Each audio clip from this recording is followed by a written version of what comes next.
Mumbai Indians versus Punjab Kings જે જીત્યું એ IPL 2025 ની ફાઇનલમાં. બસ હવે બે જ મેચો બાકી છે, પછી આપણને મળી જવાના છે આઈપીએલ 2025 ના trophy winner. Gujarat Titans already બહાર થઈ ગયું છે અને આરસીબી ઓલરેડી આઈપીએલ ની ફાઇનલમાં પહોંચી ગયું છે. આજે સાંજે કરોયા મરોના મુકાબલામાં અમદાવાદના નરેન્દ્ર મોદી સ્ટેડિયમમાં પંજાબ અને મુંબઈની ટીમો આમને સામને થવાની છે. એક બાજુ હાર્દિક પંડ્યા હશે તો બીજી બાજુ શ્રેયસ અય્યર, એક બાજુ જસપ્રીત બુમરાહ હશે તો બીજી બાજુ અર્શદીપ સિંહ. કેવી રહેવાની છે અમદાવાદની પિચ? બંને ટીમોની પ્લેઇંગ 11 કેવી હશે? ભાઈ, મુંબઈ કરતા પંજાબના રેકોર્ડ નરેન્દ્ર મોદી સ્ટેડિયમમાં જોરદાર છે. 1000 રૂપિયાનું ગીવ અવે જીતવા માટેના સવાલો કયા કયા? ભાઈ, ઇન્ડિયા એની ટીમે પણ ઇંગ્લેન્ડમાં જોરદાર શરૂઆત કરી દીધી છે. કરુણ નાયરે તો ડબલ સેન્ચુરી ફટકારી દીધી છે. આ બધી જ વાતો આપણે ડિટેલમાં આજના વિડીયોમાં ડિસ્કસ કરવાના છીએ. તો વિડીયો ચાલુ કરીએ એની પહેલા જો તમે હજુ સુધી આ ચેનલને સબસ્ક્રાઇબ નથી કરી તો અત્યારે જ ખાસ કરીને સબસ્ક્રાઇબ કરી દેજો, કારણ કે હું ક્રિકેટને લગતા, આઈપીએલને લગતા આ જ પ્રકારના ઇન્ટરેસ્ટિંગ વિડીયો ડેઈલી આપણી ગુજરાતી ભાષામાં બનાવતો હોઉં છું. અને હા, સબસ્ક્રાઇબ કરવાની સાથે સાથે નોટિફિકેશન પણ ખાસ કરીને ઓન કરી દેજો કે જેથી કરીને આવા બધા જ વિડીયો સૌથી પહેલા તમારા સુધી પહોંચી જાય. હેલો ફ્રેન્ડ્સ, તમે જોઈ રહ્યા છો આઈપીએલ ની વાતો વિથ ઈશાન જોશી. કેમ છો ભાઈ? મજામાં? બસ બે મોટી મેચો બાકી છે હવે, પછી આઈપીએલ 2025 ની સફર પૂરી. જો કે આ બંને બાકીની મેચો માટે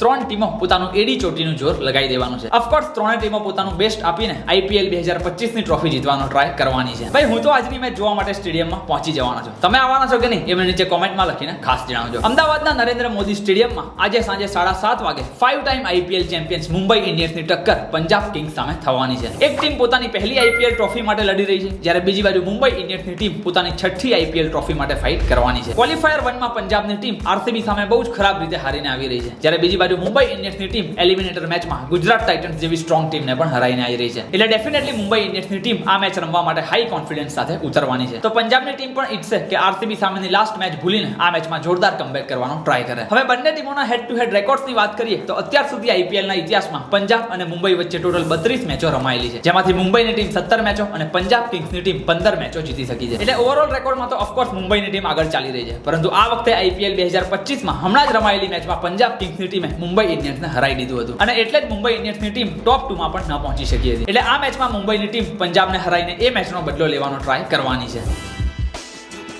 હવે સૌથી પહેલા જો મુંબઈની પ્લેઇંગ 11 ની વાત કરીએ તો ગુજરાત સામે લાસ્ટ મેચમાં જે જોવા મળી હતી, મોટા ભાગે એક ટીમ સાથે મુંબઈની ટીમ ઉતરવાની છે. ઓપનિંગમાં રોહિત શર્મા અને જોની બેસ્ટો, ત્યારબાદ તિલક વર્મા, સૂર્યકુમાર યાદવ, હાર્દિક પંડ્યા, નમન ધીર અને રાજ બાવા. અને બોલિંગ ડિપાર્ટમેન્ટની વાત કરીએ તો એમાં મિચેલ સેન્ટનર, ગ્લિસન, જસપ્રીત બુમરાહ અને ટ્રેન્ટ બોલ્ટ રમતા જોવા મળવાના છે. અશ્વની કુમારને મુંબઈ ઇન્ડિયન્સની ટીમ લાસ્ટ મેચની જેમ આ મેચમાં પણ ઇમ્પેક્ટ પ્લેયર તરીકે ઉપયોગ કરી શકે છે. દીપક ચહેર પણ ફિટ થઈ ગયા હોય તેવા સમાચાર મુંબઈના કેમ્પમાંથી આવી રહ્યા છે. એટલે જો દીપક ચહેર મેચ રમવા માટે ફિટ હશે તો ગ્લિસનની જગ્યાએ મુંબઈ ઇન્ડિયન્સની ટીમ દીપક ચહેરને રમાડીને મિડલ ઓર્ડરમાં એક ફોરેન બેટ્સમેનને પણ રમાડવાનો ટ્રાય કરી શકે છે કે જેથી કરીને તેમની બેટિંગ વધારે મજબૂત કરી શકાય. હવે ભાઈ, કી પ્લેયર્સની તો વાત કરવા જેવી છે જ નહીં. રોહિત શર્માનું જોરદાર પરફોર્મન્સ આપણે ગુજરાત ટાઇટન્સ સામે જોયું. સૂર્યકુમાર યાદવ ઓલરેડી ઓરેન્જ કેપના લિસ્ટમાં બીજા નંબર ઉપર છે. કેપ્ટન હાર્દિક પંડ્યા પણ જોરદાર ફોર્મમાં ચાલી રહ્યા છે અને જસપ્રીત બુમરાહ તો ભાઈ ઓલવેઝ વિકેટ લેવા માટે તૈયાર હોય જ છે. એટલે લાસ્ટ મેચના પરફોર્મન્સ જોઈને એટલું તો 100% કહી શકાય કે મુંબઈ ઇન્ડિયન્સની ટીમ પોતાના ઓરિજિનલ ફોર્મમાં પાછી આવી ગઈ છે. અને એમ પણ પ્લેઓફ જેવા નોકઆઉટ સ્ટેજમાં મુંબઈ ઇન્ડિયન્સની ટીમ કંઈક અલગ જ પ્રકારના પરફોર્મન્સ કરતી જોવા મળતી હોય છે. જો કે એક નેગેટિવ વસ્તુ મુંબઈ ઇન્ડિયન્સ માટે એ છે કે અમદાવાદના નરેન્દ્ર મોદી સ્ટેડિયમમાં મુંબઈ ઇન્ડિયન્સનો રેકોર્ડ બહુ જ ખરાબ છે. અમદાવાદના નવા બનેલા આ સ્ટેડિયમમાં મુંબઈ ઇન્ડિયન્સની ટીમ હજુ સુધી એક પણ આઈપીએલની મેચ નથી જીતી શકી. તો બીજી બાજુ પંજાબ કિંગ્સનો રેકોર્ડ આ સ્ટેડિયમમાં એટલો જ સારો છે. આઈપીએલ 2024 અને આઈપીએલ 2025 આ બંને સિઝનમાં પંજાબ કિંગ્સની ટીમ અમદાવાદના નરેન્દ્ર મોદી સ્ટેડિયમમાં આવીને ગુજરાત ટાઇટન્સ જેવી સ્ટ્રોંગ ટીમને પણ હરાઈ ગઈ છે. એટલે ગ્રાઉન્ડના એડવાન્ટેજની વાત કરીએ તો એ તો ડેફિનેટલી પંજાબ કિંગ્સ પાસે જ રહેવાનો છે. આજે સાંજે રમાનારી મુંબઈ અને ગુજરાત વચ્ચેની મેચ માટે મેં તો વિઝન 11 ઉપર 1 લાખ રૂપિયાનું ફ્રી ગીવ અવે કોન્ટેસ્ટ જોઈન કરી લીધું છે. મારી ટીમ તમે અહીંયા સ્ક્રીન ઉપર જોઈ શકો છો. કેપ્ટન વાઇસ કેપ્ટન કોણ હશે અને ફાઇનલ ટીમ હું ટોસ પડ્યા પછી આપણી ટેલિગ્રામ ચેનલમાં મૂકી દેતો હોઉં છું. તો ભૂલ્યા વગર નીચે આપેલી લિંક ઉપર ક્લિક કરીને આપણી ટેલિગ્રામ ચેનલમાં ખાસ આવી જજો. આ ઉપરાંત બધા જ નવા યુઝર વિઝન 11 ઉપર ફક્ત 1 જ રૂપિયાના ઇન્વેસ્ટમેન્ટ ઉપર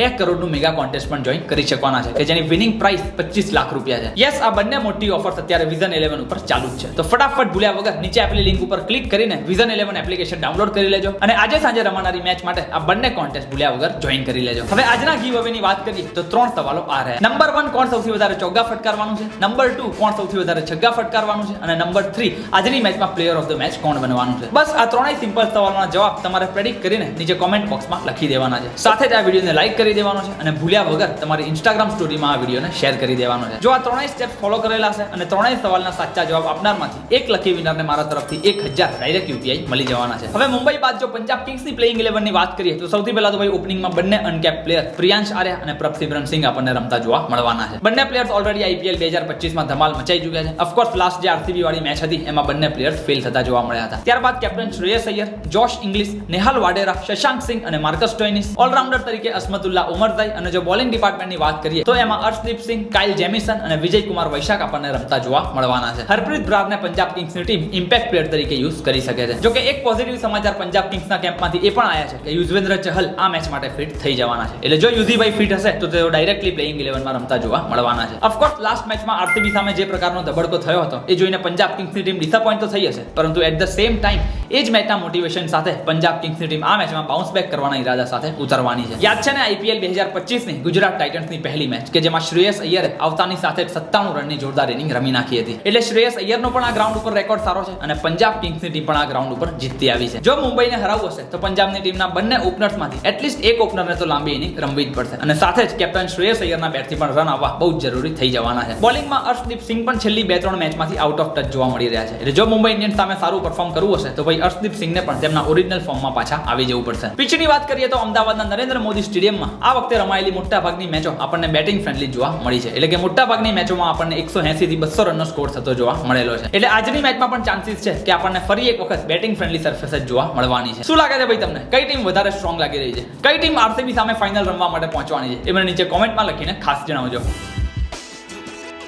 આ ઉપરાંત જો ઇંગ્લેન્ડમાં રમાઈ રહેલી ઇન્ડિયા એ વર્સિસ ઇંગ્લેન્ડ એ મેચની વાત કરીએ તો ભાઈ આપણા બેટ્સમેનોએ પહેલી ઇનિંગમાં તો એકદમ ધમાકેદાર પરફોર્મન્સ આપી દીધું છે. બંને ઓપનર્સ જયસ્વાલ અને ઈશ્વરન તો સસ્તામાં આઉટ થઈ ગયા હતા, પરંતુ ત્યારબાદ મિડલ ઓર્ડરના ત્રણેય બેટ્સમેનો તરફથી કાયદેસર તાબડતોડ રન જોવા મળ્યા હતા. સરફરાઝ ખાનના 119 બોલમાં 92 રન, ધ્રુવ જુરેલના 120 બોલમાં 94 રન અને કરુણ નાયરે તો ભાઈ ઇંગ્લેન્ડ જતાની સાથે જ ડબલ સેન્ચુરી ફટકારી દીધી છે. એટલે એક પ્રકારનું સ્ટેટમેન્ટ આપી દીધું છે કે નંબર 3 ઉપર જો રમવા માટે અત્યારે કોઈ ટેસ્ટનો સૌથી બેસ્ટ બેટ્સમેન હોય તો એ કરુણ નાયર જ રહેવાના. યસ, ઇંગ્લેન્ડ એ સામે 3 નંબર ઉપર બેટિંગ કરવા માટે ઉતરેલા કરુણ નાયર 281 બોલમાં 204 રન ફટકારીને આઉટ થયા હતા. ભાઈ ડોમેસ્ટિક ક્રિકેટમાં તો કરુણ નાયરના રન હતા, પછી ભલે રણજી ટ્રોફી હોય, વિજય હઝારે ટ્રોફી હોય કે પછી સૈયદ મુશ્તાક અલી. IPLમાં પણ 1-2 મેચમાં તેમનું જોરદાર પ્રદર્શન જોવા મળ્યું હતું અને હવે ઇંગ્લેન્ડ એ સામેની મેચમાં પણ પહેલી જ મેચમાં તેમણે ડબલ સેન્ચુરી ફટકારી દીધી છે. એટલે વિરાટ કોહલીના રિટાયર થઈ ગયા પછી ભારતીય ટેસ્ટ ક્રિકેટના નંબર 3 બેટ્સમેન તરીકે અત્યારે તો કરુણ નાયર જ બેસ્ટ આપણને લાગી રહ્યા છે. ઓવરઓલ ઇન્ડિયા એની ટીમ 557 રનનો વિશાળ સ્કોર કરીને ઓલ આઉટ થઈ હતી. જવાબમાં ઇંગ્લેન્ડ એની ટીમે પણ સ્ટ્રોંગ શરૂઆત કરી દીધી છે. ફક્ત 52 જ ઓવરમાં ઇંગ્લેન્ડ એની ટીમે 237 રન ફટકારી દીધા છે અને હજુ તેમની 2 જ વિકેટો પડી છે. ઇન્ડિયા એ અને ઇંગ્લેન્ડ એ વચ્ચે રમાઈ રહેલી આ મેચનું લાઈવ ટેલિકાસ્ટ તમે સોની લીવ એપ્લિકેશન ઉપર જોઈ શકવાના છો. જો કે ઓફકોર્સ એ પેડ છે, એટલે કે પૈસાથી તમે જો સબસ્ક્રિપ્શન લીધેલું હશે તો જ તમે આ મેચને લાઈવ જોઈ શકવાના છો. બાકી ભાઈ જો તમારે ફ્રીમાં બધી જ અપડેટ જોઈતી હોય તો આપણી ટેલિગ્રામ ચેનલ છે જ ને, હું બધી જ એક્સક્લુઝિવ અપડેટ આવે એવી તરત જ આપણી ટેલિગ્રામ ચેનલમાં મૂકી દેતો હોઉં છું. તો ભૂલ્યા વગર નીચે આપેલી લિંક ઉપર ક્લિક કરીને આપણી ટેલિગ્રામ ચેનલમાં ખાસ આવી જજો. બસ તો that's it for this particular video. જો તમને વિડીયો ગમ્યો હોય તો પ્લીઝ એને લાઈક કરી દેજો અને તમારા